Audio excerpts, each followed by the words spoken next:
on this episode of Dr. J's Office Hours. And I thought I had a real strong handle on it because I understood that it didn't matter to the outside world what the hue of my blackness was. It only mattered that it was visible. And so from the perception of all the people that I grew up around, I was the black kid in town. And then all of that shifted when I went to college and went away for a year in Zimbabwe to study politics. And I was the white kid in town because I was so fair-skinned there that nobody saw the pigmentation. And so that was sort of a rude awakening, a slap in the face, a bucket of ice cold water of none of this is even real, right? We get swept up into the perceptions of others in order to define who we are. And at the end of the day, the only thing that really matters is, are you a decent human being? Peter, what's up, brother? How are you? Good, man. It's great to see you, Jay. It's a real pleasure to be here. I'm doing real well. Thanks for asking. Awesome, man. Thank you so much for your time and your willingness to be, on Dr. J's Office Hours. I'm so excited for this conversation, man. Man, let's get real. Thank you for having a space where we can come together and talk, right? It's a pleasure. It's a pleasure and an honor to make time. Thank you for taking the day in, day out time it takes to produce this and connect with people and bring them on your show and have a show at all to inspire people and have people to come listen to. I mean, that's huge. Thank you, man. Thank you. So, Peter, I know you have lived a life. You have traveled the world. You have been in some amazing spaces and had some incredible lived experiences. Tell me a story. Please tell me a story. Yeah, man.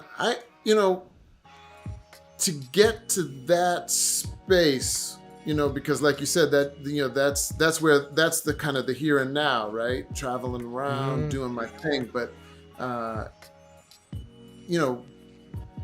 growing up from the very beginning, mixed race kid, because you know that in the black community, the culture of hue is, politically its own podcast, right? We could just spend the rest of the day talking about hue and versus opportunity, etc. So, but growing up a mixed race kid in an all white town with whose father was black, whose mother was white, and whose father fell into that typical stereotypical sort of space of, he was an alcoholic, he dropped off the scene and just bounced, just wasn't there at all.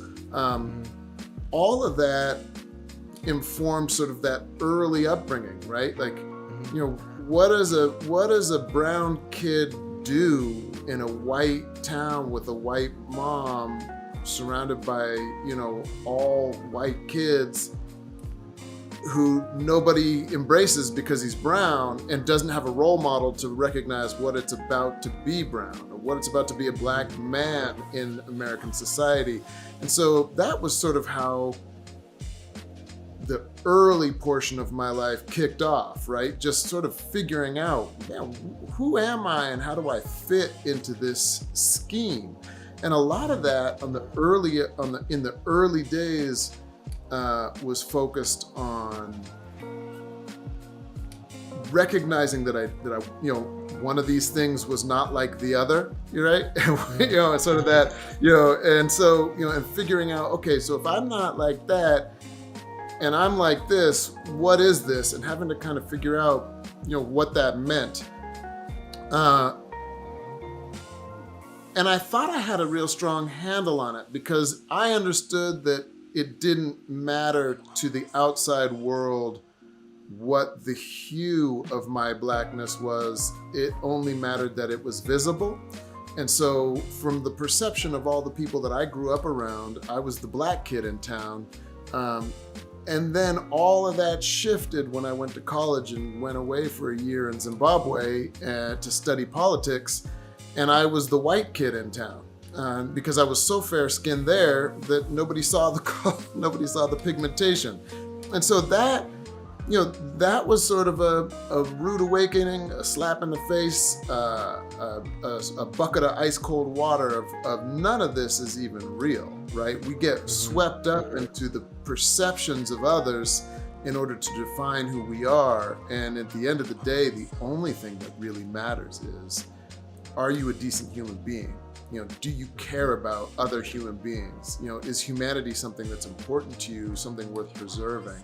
And then recognizing that within the answers to those questions lies this more complex web of, okay, well, there's an illusion that people live as a reality, kind of like the Matrix. And so you've got to be aware of that and be able to also live within that and navigate that successfully. So that was sort of the early goings, right? I think, by the time I was 20, I had been wrapping my head around that and really just kind of going, oh, all right, this world is far more complex than I had anticipated or had any clue about, when I was getting off the jump as just a little kid running through the neighborhood. So, and I didn't have one of those, I had one of those super tough as nails moms who was like, she didn't take no mess. So it was like, there was 3 of us. I've got 2 older brothers.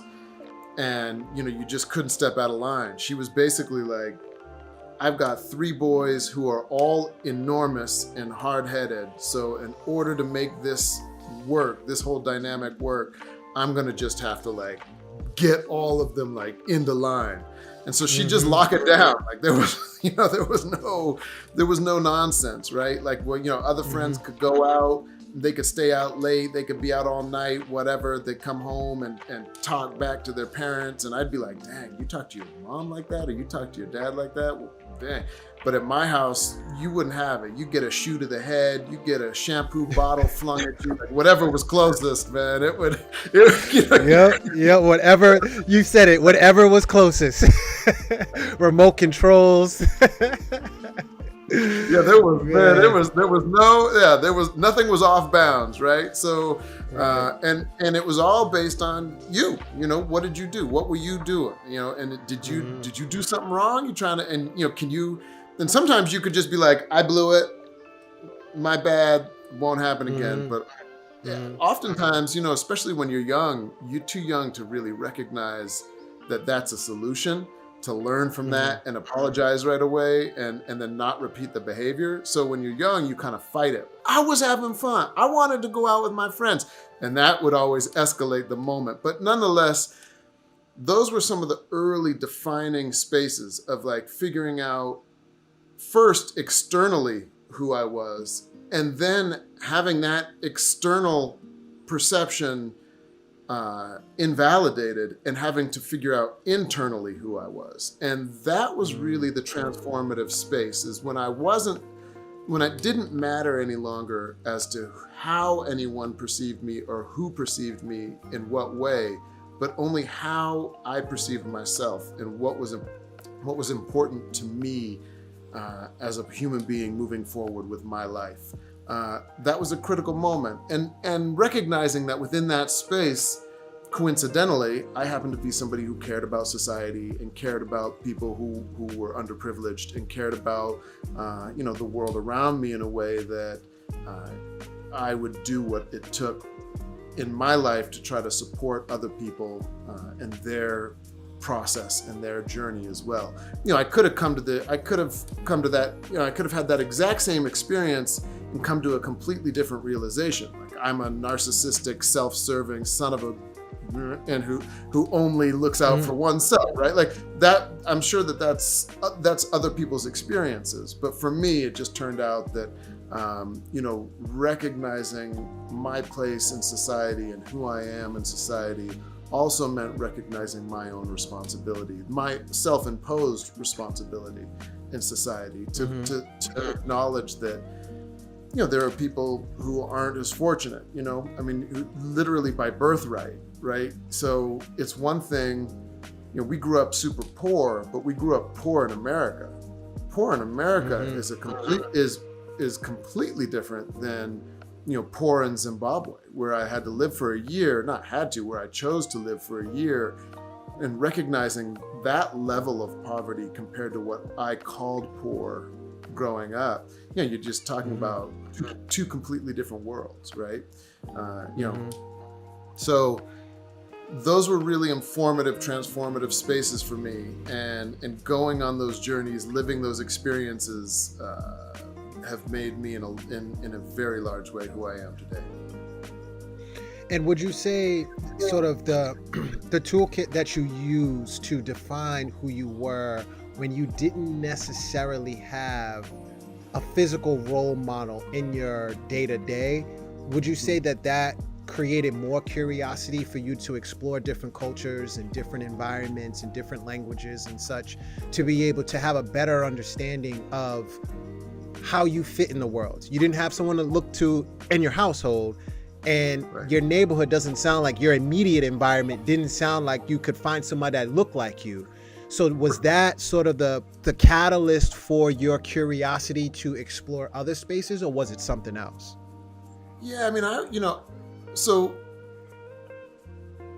I initially came home with janky grades. I was like junior high, and I came home with an F and a couple D's, and my mom had a fit, man, that was, I wasn't sure I was going to survive it. I was like, oh, okay, this might be the end right here. This could be the end. So I knew that, like, all right, that wasn't gonna fly. I was gonna have to focus more in that realm in order to survive in my house, right? In order to stay in a house and continue to eat and have shelter and stay alive, I was gonna have to do better in school. And so I focused on, how to get the grades that I needed to get. And sometimes that was extra studying, and sometimes that was by being like extra charming with my, and engaged in the classroom and talking to the instructor and just letting the instructor know that I was there and I cared. Sometimes that made all the difference. And it wasn't even about, whether or not I read the book twice or I wrote the paper 3 or 4 times. Like, that wasn't always the point. Sometimes it was just about presenting myself and being there. And so when you talk about looking for that space and that curiosity, one of the things that I realized was, okay, these grades are essentially a vehicle to get me from point A to point B, right? So they get me from the dinner table to the bedroom, back to the dinner table the next day alive, if I do them right and I do them well. And they also, as I continued on along that journey, I realized, then they also open this door to this other institution that is important socially, right? This concept of higher education, right? And so that led to university, college, right? And so then I find myself in college still asking sort of some of the same questions, and like you said, searching to a degree, but also I think that there's the moment that you recognize that a huge part, for me, 50% of my ancestry came from slavery, and before slavery from this country, Africa. There's this, that if that doesn't pique a curiosity, then you're not paying any attention, in my opinion, right? Like, you're sitting there going like, man, all right, my grandma talked about growing up in the South and how her parents were on a plantation, and I'm like, all right, she didn't talk about it a lot, so I didn't know a lot about it. And I was like, this is a curiosity. And then, obviously you learn about slavery, you comprehend the atrocity of slavery, you're living the repercussions of a post-slavery life. And, you're a ripple in that wave. And so as you trace that ripple back to its source, for me especially, there was this intrinsic curiosity of what's it like in Africa, right? Like, as a culture, as a people, we call it sometimes, some of us, the motherland, right? And so, and what is that, what is the motherland like? And so when I had an opportunity to go there and live there, I was such a sort of, in some ways, I was so dumb. It was just like, Africa, that's where we're from, right? Like, it didn't dawn on me that Africa is a huge continent filled with multiple countries, and that within each country there are multiple cultures, languages, societal rules that differ from night to day within an 8-hour radius, right? In each country. And so,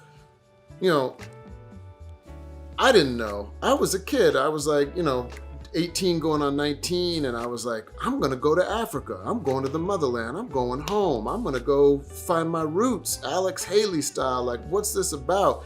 And the program that was available was Zimbabwe, and I was like, yep, that's Zimbabwe. Like, just the name, just the saying the word Zimbabwe, it's like, man, where is that, right? Like, if that's not Africa, then I don't know what is. Later I recognized slaves weren't taken from Zimbabwe. The cultural roots and the historical present came, it was a whole other portion of the continent where all kinds of other politics and et cetera were going on. And that's, again, another podcast sort of in and of itself. But in that ignorance, I found wisdom, and in that search, like you said, where it was like, finding the roots, tracing it back, how much of this Black heritage is mine, and then tracing it to the wrong location, sort of Christopher Columbus style, like just landing in the wrong spot and finding something wonderful. I was really, I was fortunate to have the experiences that I had and to have the lessons that I learned. But yeah, to answer your question direct, was I curious? Yes. Was it a conscious curiosity?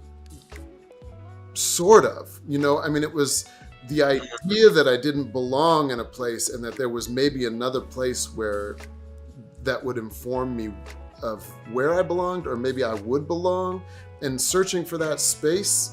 And then within that, I learned, I was present enough to, pick up languages and pick up cultural sensitivity, spaces and understandings of, where I was and who I was in that space and how I was to behave in order to not be offensive.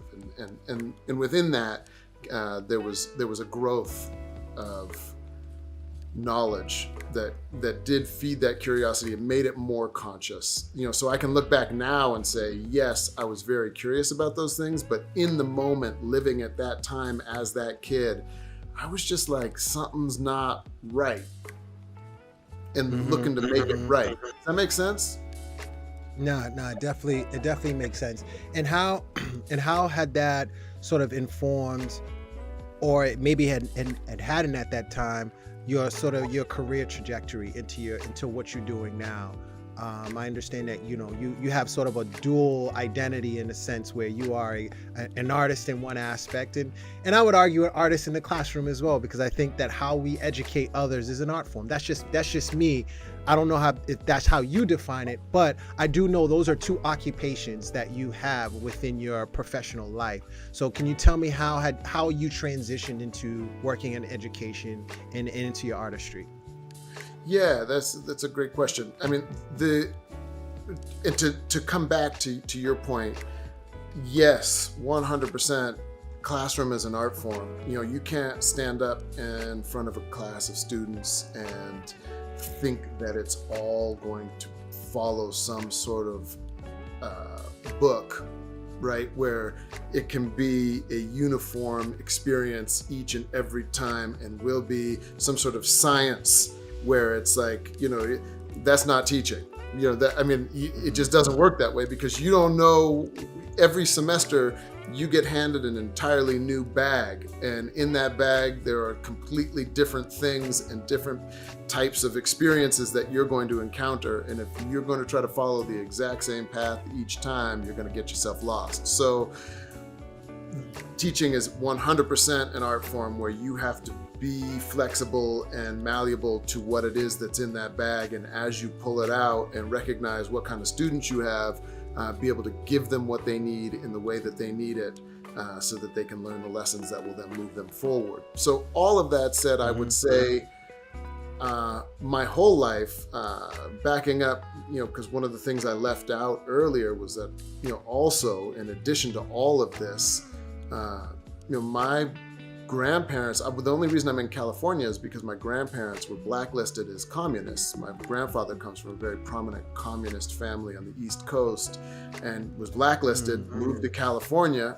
And so, starting their life over, which is what got us here. And so coming from a very sort of, that concept of communism, socialism, that also was an incredibly informative space in terms of how I was raised and what I was taught in relation to humanity and my place in it. But all of that said, yet in the purest form of the word, I would call myself an artist, right? And it's in the sense that I paint, I draw, I sculpt, I write, I make music, I teach. All of these things are all just drawing from my creative well, which I always feel like is like right around here in the back of my head and my brain for some reason. It's like I'm always pulling from that spot to inform everything I make and everything I do. It's all coming from an artist's perspective. Like I was saying earlier, the classroom is an art form. Making music and going out on tour is an art form.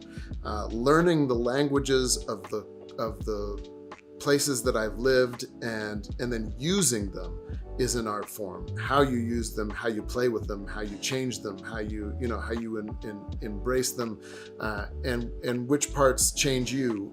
All of that's all an art form. So art in the truest sense of the word.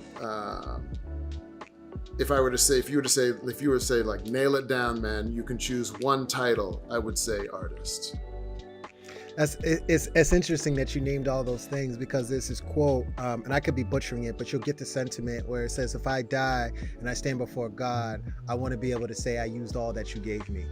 Yeah. And I think that that's, for me is an anchor for this angst that sometimes the world will put upon you for having multiple interests or multiple disciplines, right? It's like, you got to be this one thing, stick to this one thing, be in line with that thing. And then if you start veering, then, you're all over the place. You don't know what you want, blah, blah, blah, blah, blah.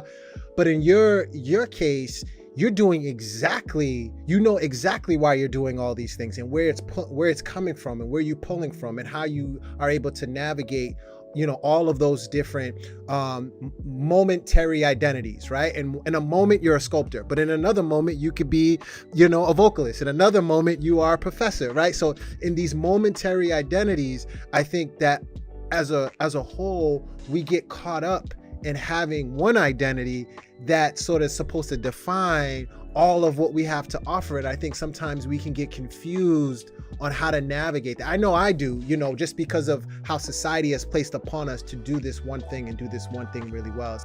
Well, how would we have the Renaissance period if you could only specialize in one thing, right? Like the entire Renaissance period, where you had people like Leonardo da Vinci, who were scientists and astronomers and artists and creators and inventors. Like, how could you have that period if the only way you could be good at something would be to specialize on one, right? Like, that was a concept that came later, coming out of the 60s, 70s, 80s, this idea of like, we just want society to specialize in one thing. We want you to stand on an assembly line and screw the cap into the flashlight, and then we just want you to do that all day, 8 hours a day. We want you to be the best and the fastest person to be able to do that.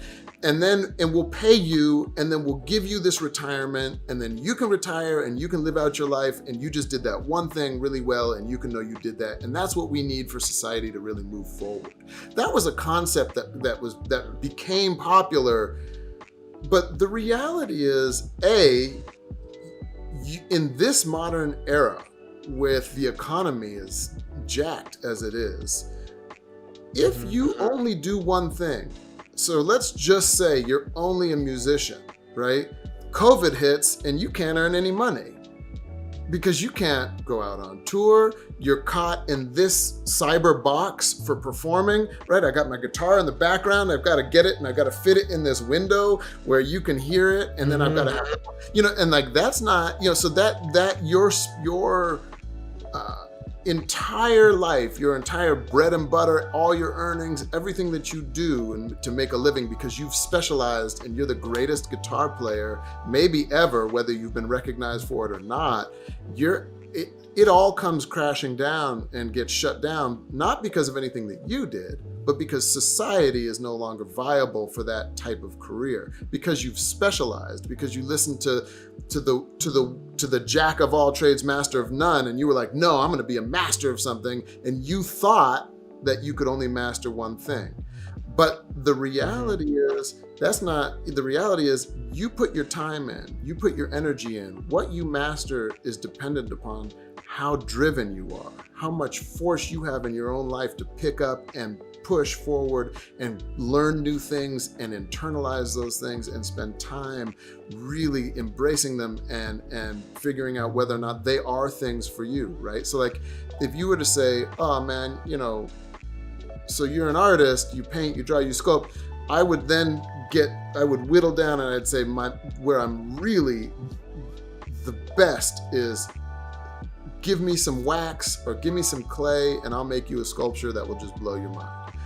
Give me a paintbrush and I'll paint you something that'll be interesting, because I can paint, but I'm a sculptor within that genre, right? Like, give me enough time and I'll make you a masterpiece watercolor, but I am not a watercolorist. Does that make sense? So like, right. Even within those dynamics, you've got to figure out, because there is only 24 hours in a day, you got to figure out where you're going to focus, right? And so like, I'm out now, after investing my Malcolm Gladwell's 10,000 hours into sculpting, I've invested another 10,000 hours into playing music and touring and writing and recording. And so, just adding that to the playbook. But if your limits are based on your own ability to manage your own mind. They're not based on what somebody else tells you, right? So if somebody else says to me, oh man, sorry Pete, man, you do too many things, you're not focused, I would just say, you just don't know me well enough. Because the moment that you meet me and the moment that you see all the things that I do, you recognize, oh, snap, like I didn't realize somebody could be so good at so many things. And that's, right. But it doesn't just, you also don't just get to have those things. It's time and work and dedication, and it's the absence of joy and fun. There are moments, man, where it's like, I'd love to just not have to focus on something new and think about something new and just, shut everything down. But that's not and just how be. You get to that point. Yeah, just be. But that's not how you get to that point, right? That's not how it. And so, the quantity of time invested, the quantity of work that is behind every sculpture, that's behind every lyric, that's behind every album and every moment that I stand in front of a classroom, the quantity of work behind that is absolutely enormous. And so, and it's easy, right? Like, I love watching basketball, right? So, the season starts, man, I sit in front of the TV, I watch the game, and like, you see the guys make the buzzer beater, or you see the guys miss the buzzer beater. And I'll sit on my couch and be like, oh man, you get paid X amount of dollars, you should have made that shot, or, whatever the case may be. But when they do make it, I think to myself, even though logically I know it's not true, I think to myself, that's what you get paid for. That's what I'm talking about. You made that shot because you put it, but I don't recognize, like, it was that quote, and again, I'll probably butcher it, but it was Michael Jordan who was like, you didn't see all the shots I missed to get to the shots that I made, right? And that when I heard that, when he said that, I was like, yeah, that's what I'm talking about. Like, there's all this work that goes into getting to this one moment where you hoist that ball up and it goes through the net at the right moment, at the right time, in the right way that makes you win that specific game. And then what people also don't recognize oftentimes is when that game's over, you wake up the next day, there's another game. So nobody really cares what you did yesterday. and that's it's so interesting you brought that up, because I love hoop as well. I love it. And it's interesting that you brought that up, because I think in some ways I would argue that they get paid the big bucks to see if they will miss. Because if everybody knew that your favorite player was not going to miss a shot ever in all the games that they played, who would watch? That's right. Who would watch? That's right. You know what I'm saying? What Marvel movie would Marvel be as popular if every time that their character was in a movie that there would be no nemesis, right? Like everything would always go good. There's no challenge, right? So it's kind of like this twisted, we have this twisted reality that, like, we want the person to lose or to know that they could lose. That's why we pay the money, and that's what entertains us. And so I think, to go back to where, this idea of being a jack of all trades and a master of none, sometimes we have to toggle in between both, because we want to put in a work enough to be good at what we do. But the fun and the work comes in of being okay with not being good at what we do, and the person on the other end decides on whether or not where they deem us as good or talented. Like you said, there's a guitar player maybe be the best in the world, but may not be recognized for it yet. Right. You know what I mean? So I think that's a part of the work. That's a part of the experience. That's a part of the journey. That's just sort of my perspective on it. What do you think? Yeah, I totally agree with you. But I also think that there's this added element, right? Like, when I started playing music, I grew up in a music store. But because I grew up in a music store, surrounded by music and surrounded by musicians, I thought I'd branch out and do something different, which was what got me into sculpture in the first place. My grandmother was an artist. She painted, she could paint, she could draw, she could play any instrument that had strings. She was just exceptionally talented and was an inspiration in that way. And so I was like, I'm gonna go make these sculptures. And I did that for a long time. But when I was 37, right, I had this epiphany, right? I was at the Louvre in France, which is this, incredible museum that holds the Mona Lisa. Mona Lisa, the most famous painting in all the world, right? There's very few places you can go in this world and talk about the Mona Lisa and have people go, what's that? Never heard of it, right? It's the most famous painting in the world. And I'm standing in this long line to get to see it, because there's everyone wants to see it. And as I get to the front of the line, I recognize that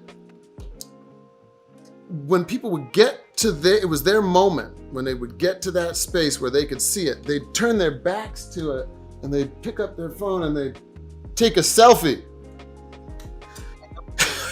I was like, man, you're standing in front of the most famous painting of all time, and you've got probably 2 minutes to take it in, tops 2 minutes, to really sit and look at it and pay attention to it and study it, right?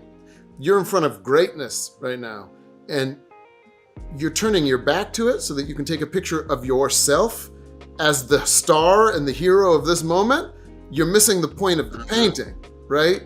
And so at this time, though, look, I'm 37, right? And I'm recognizing that all these sculptures that I've made, all these paintings, if this painting, this most famous painting in the world, is being viewed as a spot for taking a selfie, then what message is being picked up through the work that I make when I'm not even close to being at this level of fame, right? And I realized that people were probably missing the point. And so I was like, man, I got to figure out how to get into people's minds in a way that they recognize it, in a way that they see it. So at 37, right, I was like, man, I got to find a way in that's not just trapped in the visual, because clearly people are missing the point of the visual. So that's when I said, all right, I'm going to go back to my roots as a kid, growing up in a music store. I'm going to start playing music. And everyone I went to, every single person that I talked to said the same thing. You're too old. It's too late. You should have started when you were younger. You can't make it as a musician. And I was like, too old. Like, I'm fit. I feel good. I'm going to charge forward. And I stepped into a realm that I'd never stepped into before professionally, and just started paving a way. And so coming back to your question, like, one of the things that you really need is the ability to say,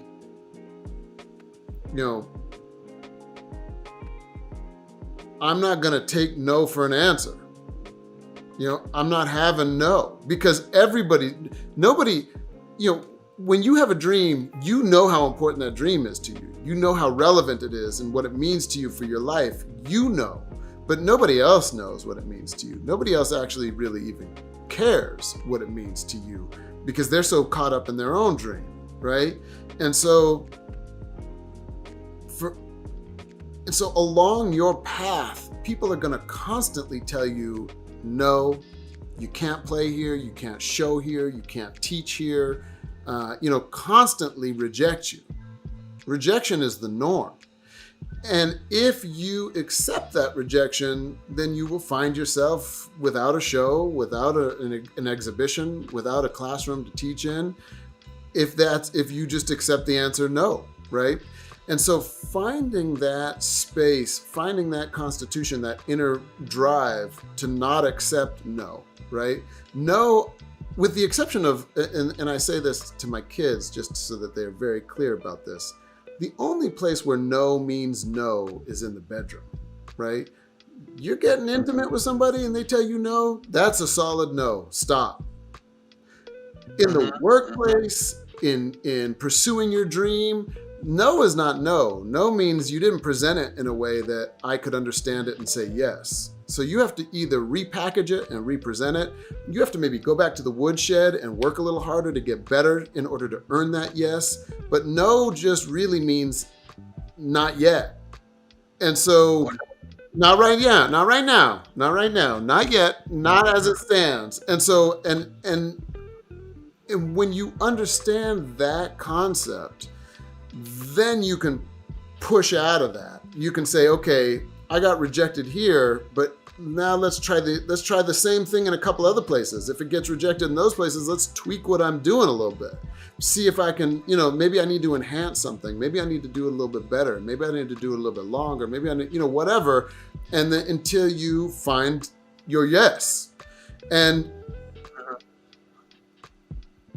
that is critical. Not accepting other people's decisions as to whether or not your life is valid or your path is valid.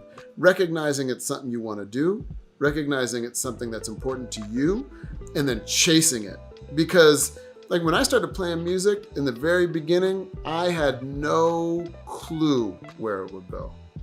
I just had no clue. I didn't have I had a dream where it could go, where I wanted it to go, but I didn't know if I could actually get it there. And I knew that I could spin my wheels for multiple years and never get anywhere, right? So that was at 37. Now I'm 48, right? And I look back at the last 11 years and I think to myself, I'm so glad I didn't listen to all the people who told me I couldn't do it, or it was too late, or I was too old. I'm so happy I didn't hear those voices. And I'm so glad I didn't internalize them, because I have taken this journey and made these albums and taken these tours and I learned to speak a new language, right? And it's like, all of that in the last 11 years because I put in the work, the time, the focus, the energy that it took to pick those things up and do those things well. And you know, it was a fight. It was, you know, blood, sweat, and tears, literally, but worth every second. You know, all because I knew what I wanted. I focused on what I wanted, and I didn't let other people shut me down because they didn't think it was right for me. It's huge. It's huge. Would you say that was that same mentality is what allowed you to get into higher education? Not being willing to not be told no, you know, or having to put in the work in order to be accepted in a space where it's more challenging if you're not a quote unquote academic to be in that world, right? Or you're coming in as an artist, right? Unless you're just, you know, a visiting artist who's doing a one-off class, right? Like a one-off workshop, you know, it's hard to be ushered in. You got to have all these credentials. You got to be, you know, all the things, right? I know higher ed, and it's not the most easy industry to break into if you don't consider yourself a quote unquote academic, right? How was that for you? So at the institution I'm at now, that I've been at for 15 years, right? This is my 15th year this year, right? So when I first applied there, it was just a straight no. First semester, fall semester, I applied. They were like, nope. I applied the second semester, and I met with the chair of the department. And he was like, oh yeah, he said, I remember your resume. You had some African stuff on it, right? He's like, and I was like, well, I mean, I had some African stuff on it, but like there was like a lot of, you know, I mean, there's more than that, right? Like there's a whole body of work and study and a degree in political science and art and slides. And, you know, I had everything, right? It was, African stuff was like maybe an eighth of the whole thing, right? Like, and so, right. You know, how do you even? That's all they saw. That's all they saw. And how do you even respond to that, right? Like, yeah, it did have some African stuff on it. Yeah, that's true. And he was like, yeah, we don't have a place for any of that. We don't have a place for that right now. Nope, sorry. Nope, rejected again. And I was like, thinking, man, all right, that didn't go the way I wanted it to go. And so I thought, I'm going to try this one more time. And I tried again. And, again, this is part of the journey that people don't talk about a lot, right? Like, I found out that the chair of that department liked to surf. I like to surf. I found out where he surfed. I went and surfed where he surfed and rode waves he couldn't ride, right? So, and while he was there, and it was like, and so then the next time I applied and I submitted my application, he was like, man, I saw you surfing that break that it was like you and one other guy out there. He's like, I was too scared to go out. I didn't think I'd survive that. He's like, that was crazy. He's like, I saw you out there. And I was like, oh yeah, I remember that. Right? Like, and to take that one step further, that break was crazy because I almost died that day, but he didn't see that part. I wound up literally crawling onto the beach and like, I didn't think I was going to make it back onto land. It was crazy that day. But he just saw me out there, he just saw me out there getting after it, right? You was getting busy out there from all he saw. And so like, right. But what that did is, again, it transformed the moment from being that guy with the application who had some African stuff on it to that surfer who was badass and willing to get out there and get after it in a time where he was too scared to do so. And so that opened his eyes to a whole other thing that, again, none of this is even academic. This is all political, right? But it was the key to open the door to get into the classroom. And he was like, hey, you know what? I think I have a job for you. And I was like, cool, right? So he says, I've got a class called Color and Design. How are you with color and design? And I was like, man, excellent. I was like, I got color and design all throughout everything I do, so that would be a perfect class for me. And he's like, great, it's yours. I got home, opened up my computer, and had to Google color and design. I didn't even know what that was. I was like, what's he talking about? I love that. I love that. What? That's the ultimate fake it till you make it story. I wasn't gonna say no. I was like, what I knew was I had knowledge. I had the experience in the classroom as a student. So I knew, what it meant to be a student, which means I could flip that and understand to some degree what it would mean to be an educator. I knew that I wasn't just talking. I had all this experience. I made all this work to that date. I've had multiple exhibitions. And again, painting, drawing, sculpting, watercolor, you name it, I was doing it. So, and that included like film, like cinema, making movies, making editing, and Final Cut Pro. I had all these skills, and I just thought, it doesn't matter what you throw at me. I can figure out how to do it. I can figure out how to teach that class, and you offer it to me. I'm going to say yes, whether I know what it is or not, because I can figure out how to teach that class. It's not, if he was to say to me, all right, at that time I was 32, I guess. And so at that time, if he had said to me, all right, you're 32, I want you to be the starting point guard for the Lakers. Man, I couldn't take that job. I just didn't have the skill set. I didn't have that. I would have had to have said, I could have said, okay, cool, but I wouldn't have got anywhere. I could have practiced and gone to the gym and done, but at 32, with no basketball experience, never being a point guard, only watching it on TV, I was not going to keep that job, right? But offering me a job in art, to teach a course in art as an artist who'd spent years making art, there was no way I didn't know how to do that. And so I was like, yes, I will take that. And now, what were the nuanced elements that I needed to add to what I already had in order to focus it and teach it in that specific classroom? Yes, I had to pick up a couple books. I had to read a couple books that I hadn't read before. I had to, come up with a curriculum and a direction to focus the class. But I knew I could do that. Does that make sense? So I was like, no, absolutely. Yeah. So, but again, I give you that example in that story because you get rejected in life. Even when you can do the job, even when you are overqualified for the job, you still get rejected in life. And that's just the way the world works. People don't know you the way that you know yourself. You know what you're capable of. Other people don't. And you want people to respect you, you got to show them why they need to respect you.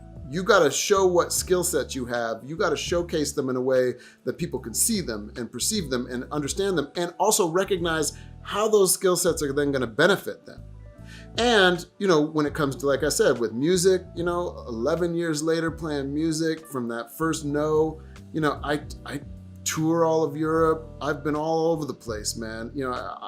France, Switzerland, Belgium, Spain, all just through music, all across the United States, festivals, venues, private concerts. I've done it all just because I never gave up, and because I had something to offer, because I put in the work to make music that was worth listening to, so that when people heard it, it opened doors.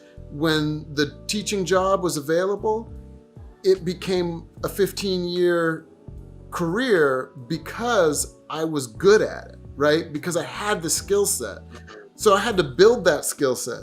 I had to build those, I had to hone my voice. I had to practice my chords. I had to play, I had to write my songs. I had to, all these things that lead up to this, right? All the hours in the studio making sculptures, having them fall apart, blow up, melt, everything had to go wrong in order to get to a place where it could go right, right? And even now, I'm still navigating, right? And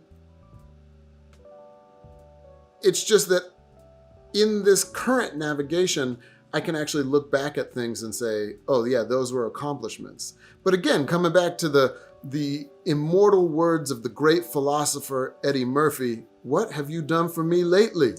Right? Like, that's it, man, right? Like, what have you done for me lately? And so I let go of everything that I did yesterday because I still got things to do today. I got things that I need to do tomorrow. And so I'm just, every accomplishment, it's like, oh yeah, great, you did great. Now, what's next? So what advice would you give a young professional period, regardless of their industry? What advice would you give a young person afraid to be rejected or hear that no when they have so much ambition? They know themselves better than anybody. Like, I can do the work, I have the talent, I have the skills, but they get in that, they go out for that internship or they go out for that job, that position, and they get told no. What advice would you give them? It hurts. It hurts to hear the word no, but there's basically 2 rules to playing music. You can't faint on stage, because if you faint, you might come to before, when the concert's over, or they're going to whisk you off stage and take you to the hospital. And you can't die on stage, because if you die on stage, that's the end of that concert and every other concert from there forward. Outside of those 2 rules, you just keep going. You can break a string, you can miss a note, you can forget your lyrics, you just keep going. So when you're doing whatever it is you're doing, whatever that thing is, if you stop because somebody told you no, that's on you. That's not on them.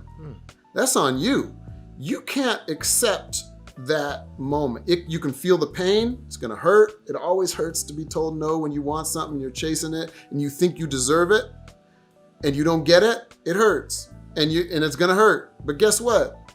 Man, I got a small violin for you that, I can play a concerto for you. It's like there's very little sympathy or empathy or pity in that regard. You got to pick yourself up. You got to get back after it. You can't let the fear of the pain or the pain itself stop you. Because when you get told yes, the reward is greater than all of the punishment, all of the pain, all of the fear. When you get the yes that you've been hunting for, man, that's everything, right? That's everything. Mm-hmm. It's that moment, you think about back when we were hunters and gatherers, right? You go out to hunt and you don't catch food, how many days can pass before that's going to be a problem? So the moment you catch that food, you bring that food home and you eat after a couple days of not eating, you're going to feel real good about that. And you're going to think, man, that's the best meal ever. I've never been so grateful to have this meal, right? And so that's everything, right?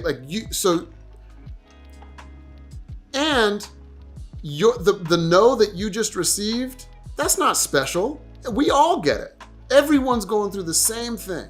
And sure, you might say, yeah, but I had a friend who got a such and such job on the first try.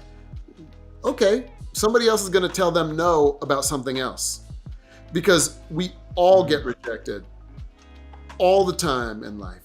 Rejection is a part of it. It's a part of the journey. It's not special. It's not unique to you. It is here. Everyone experiences it at every level, right? I mean, Jimi Hendrix went to the manager of the Rolling Stones with an album, with a demo, and was like, hey, check this out. I think I got something. And he was like, nah, I can't see it. Rejected. Jimi Hendrix, right? If he had taken that word of that, and this is the manager of the Rolling Stones, who you would say man, he knows, right? Because He manages the Right. Rolling Stones. So like, that's that.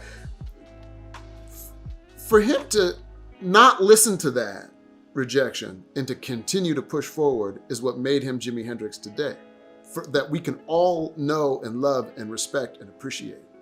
But if he had taken that one no, that one rejection, which I'm telling you, guaranteed, without having been there, without having been alive, I can tell you that hurt. When he was told no, he was like, definitely.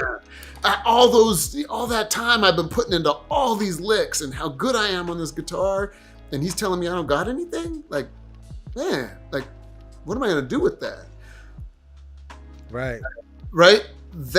So for all the young people who are coming up, who are getting after it, who are trying, man, brace yourself.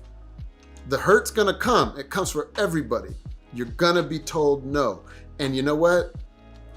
When you get told no, put it on your chest like a badge of honor. Wear it with pride. Man, I got rejected for that. Nope, didn't get it. Next. And when you do get it, you can look at all those badges that you had to put on your chest in order to actually turn that into a full suit of armor, right? Next one up. Don't give up. The moment you give up, that's when it's over. And what books is Peter reading? What are you reading, and what would you recommend to our listeners to also read? That is a great question. So I think one of my all-time favorite books was Ralph Ellison's Invisible Man. And I had to get through 50% of that book. The first half of that book, I was like, what in the is he talking about? Like, what am I reading? Like, what am I reading? There was like easily 30 pages on one stained glass window that he was analyzing. And I was like, man, what is this about? And then I got past that first half and rounded the corner on it and realized, oh, this is one of the great literary works of our time. It is an unbelievable story about the journey of one man's life and all the hats that man wears and how he's had to navigate all the travesty of the world. And how he, even when you think maybe he's lost, he's still fighting and winning in the end. It's man, that's a powerful book. It's a powerful book, man. That is a super powerful book. Another one of my favorites, shorter read, directly to the point. James Baldwin, Fire Next Time. That's one of my all-time favorites. It's a book that I made my kids read. Classic. I mean, you can open it to any page and learn a lesson. I mean, it's just an incredible text. And then there's a lot of books that come after those two that have been influential, but like, without taking us all the way back, I'll try to make this as short a story as possible because I know we're sort of pressed for time in a way, but being the only black kid growing up in a white neighborhood, they opened this program called special education, and they assumed that because I was a black kid, I couldn't learn what the other kids were learning. So with the kids who were physically and mentally disabled, I was put into this special education class because being black was, in other people's perceptions, a physical or mental handicap, right? So, or disability. Mm-hmm. So, and when I was in that class, they would tell me things like I couldn't understand the books that I was reading. So I was reading The Phantom Toll Booth in the third grade, and I was loving it. And I would bring it to school, and I would read a page at school or two, and during the reading time. And my teacher had said, "You can't understand this story; it's too advanced for you." And then gave me Sam I Am. I was like, "This is your reading level." And I was like, I'm not reading this. And so there was years I went without reading at all. And I picked up a book that really changed my whole life. My mother gave it to me for Christmas. You know how you shake the gift, right? And it's like, you try to guess what it is, and my family, we did everything. were Russian Jew on my mother's side, and so but we did Hanukkah, Christmas, Passover, Easter. We just did Kwanzaa when I got older. We did everything, and so so I had this gift, and I was like, I was shaking it. It didn't make any sound. I couldn't figure out what it was. I was like, I don't know what this thing is. And it was the first thing I opened. So I was like super excited. I opened it, and it was a book. And I was like, oh man, book. I don't want it. I wanted a toy or something. Right.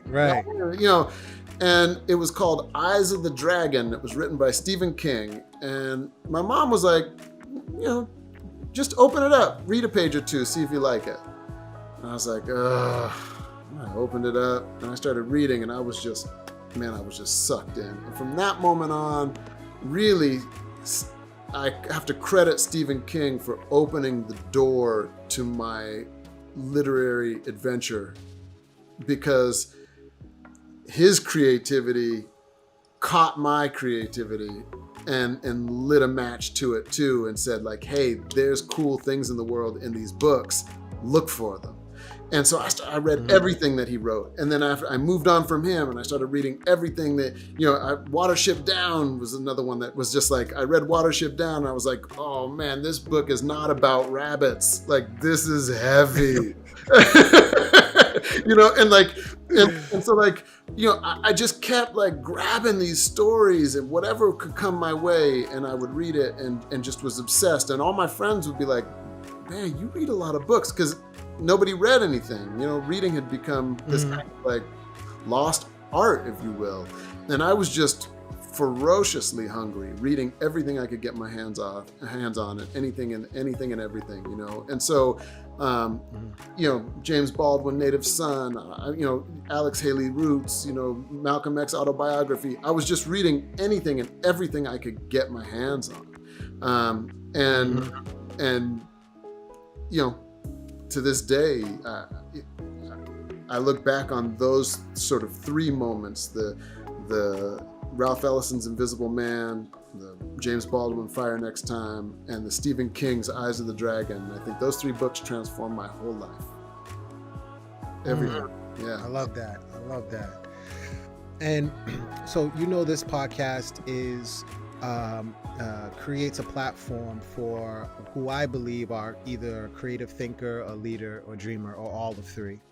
And I think as those who consume and those who look up to our leaders, there's a level of accountability that we need to have for our leaders. And so this question for you is really a question that you would have for our generation's creative thinker, leader, or dreamer. What would you ask them if you had an opportunity to share, your thoughts or your perspective on what we should be doing in the world to make it a better place? Man, the difficulty of that question is it depends on what we mean by leader, right? So like if we're talking about, people in government, the House and the Senate, when I look at those two bodies of governance, I just think, man, grow up, people. You can't even communicate with each other. You're on different sides of the aisle, and you can't hear one another, and you've lost the art of compromise. And that breaks my heart. And so when you talk about community leaders, though, which are different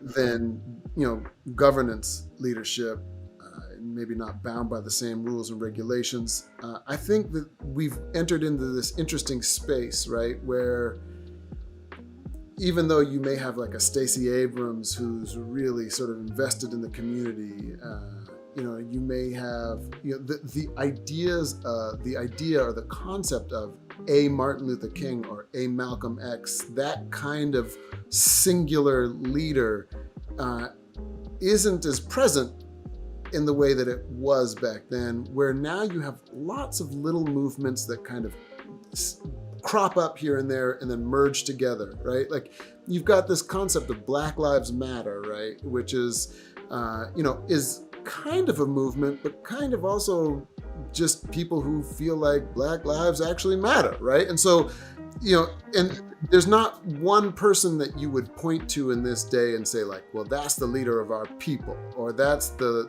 this is the person spearheading this movement, which is, so when it comes to the leaders, to the community leaders, the grassroots folks who are out there getting after it, I don't have a question to them so much, because I just I'm so grateful for the fact that they're out there grinding to pull people together and get them out into the streets and have their voice be heard. But I really do, for the leaders of the political leaders, I really do want to know, like, what happened to compromise? What happened to listening to the other side and finding a space in between? And accepting that maybe we all lose in order for us all to actually win, right? Like we all, and I'm going to say that again because I want to be clear, maybe we all lose in order for us to all win, right? Because we're so focused on winning. I want my side to win. I need to hold my position of power. And we've lost sight, and I'm talking about political governance, we've lost sight of who we're governing for, why we're governing, and what the purpose of that governance is. And it's not about me or you. It's not about you and your individual job. It's not about the seat that you hold that votes on your bill that you put forward or the amendment that somebody put forward. It's about the people. It's about the country. And in that space, both parties have to sacrifice. Both parties have to give a little in order to get a little. And that used to happen, but it doesn't happen. It's not happening right now. It rarely happens anymore. And when it does, we all look at it like, whoa, man, whoa, how'd that happen? Whoa, we did something. And even, even politicians are making that same like, whoa, hey, how did we do that? Wow, we did it. Like, interesting. Yeah, of course. Yes, bipartisan support. They can't even believe it themselves, right? And so, I just, so that's my question is what happened? What happened to communication and what happened to compromise? That's powerful. That's a powerful question. Man, this has been such an engaging, wonderful, insightful conversation, man. I'm so glad that we had a chance to unpack all these things, because I think it offers a lot to our listeners, and I think a lot of people can grab some gems and some wisdom from your experiences and your questions, and your perspective on a lot of these different things that we all grapple with, whether it's being told no, whether that's, being in a body that is not accepted by, the general public or the environment in which you operate, or something as granular as asking a question to those who have political leadership and political power. I think all of those things are something that we all grapple with day to day. So I appreciate you, your wisdom, your time, and your participation today. I really do. Jay, well, once again, thank you for having me on the podcast. It's an honor to be a part of it. But most importantly, thank you for doing it. Thank you for taking your voice and using it to make other people's voices heard.